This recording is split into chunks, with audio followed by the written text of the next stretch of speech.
Is this the beginning of the end for the West? They say that every 100 years, there is a change of world power. It used to be the British, today it's the United States. The question is, what's next? And here's why Afghanistan matters. We are all seeing the horrible videos coming from Afghanistan. There is a complete chaos in Kabul. People are trying to escape the country. The Taliban era is bad news to the Afghans, but especially to the Christians who will now be forbidden from practicing their faith in public or even face death because most of them are converts. And of course, not to talk about women's rights under the Taliban. History is repeating itself. The same thing that happened in Vietnam and Iran is now happening in Kabul. The Taliban spokesperson just announced that all US troops must leave Afghanistan by September 11, and obviously you know why they picked this date. But let's zoom out from this chaos for a minute. The fall of Afghanistan is bad news not just to their country, but to your country, to my country, to humanity. The West lost this battle while radicalism won.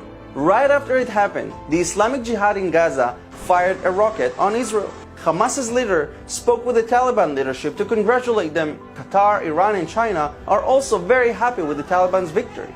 China said that they are ready to recognize the Taliban as a sovereign government. And speaking of China, they also threatened Taiwan, a good friend to the West, by saying that the fall of Afghanistan is an omen to what will happen to Taiwan if the US abandons it. But by the way, did you notice how China and Pakistan never evacuated their embassies from Kabul? The West is retreating while the East is rising. Even countries who are friendly to the United States are now in fear of abandonment. And that could play into the hands of America's enemies who could come with counteroffers. And that's worrying.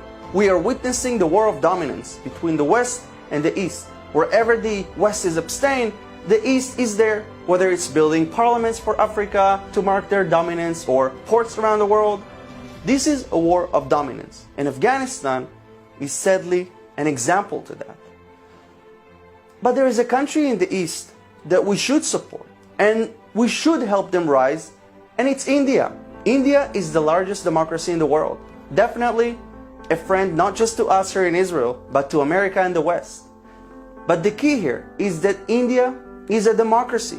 In the face of rising powers in the East and all over the world, we should side with the East's largest democracy, India, as India, a huge country, can be trusted.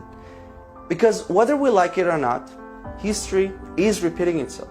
Countries rise to power and countries lose power. I hope that it is not the end, but it certainly feels like the end times.